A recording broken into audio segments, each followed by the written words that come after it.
36 নম্বর আয়াতে আল্লাহ রব্বুল আলামিন বলেন, ইয়া বানি আদম قد أنزلنا عليكم لباسا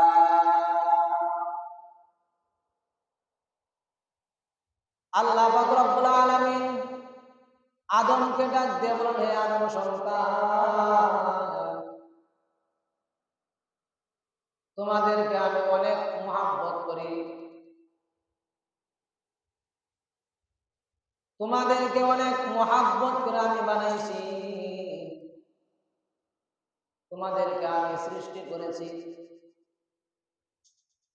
সৃষ্টি করার পর যখন দুনিয়াতে আসবে সে কি পরিধান করবে এটা নিয়ে ব্যস্ত হয় মানুষ। আল্লাহ পাক রব্বুল আলামিন বলেন, ব্যস্ত হওয়ার কোনো কারণ নাই। আমি আল্লাহ দুনিয়াতে আসার আগে তার রিজিকের ব্যবস্থা করি।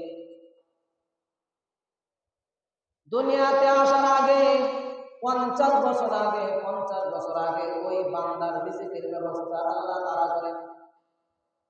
এমনকি মায়ের গর্ভে ওই সন্তান, মায়ের গর্ভের মধ্যে ওই সন্তান কি আহার করবে, তার খানাটা কি পরিমাণ শক্ত হবে, কি পরিমাণ নরম হবে, কি খানা তার ভিতর দিলে তার হজম শক্তি হবে, ওই সিস্টেমের খানায় আল্লাহ তাআলা মায়ের গর্ভের মধ্যে দেয়।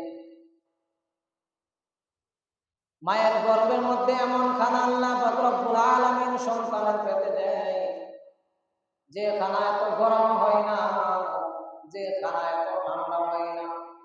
এমন খানা আল্লাহ তাআলা সন্তানকে দেয় না যে সন্তান ওই খানা খাওয়ার পরে ঠান্ডা লাগে, সর্দি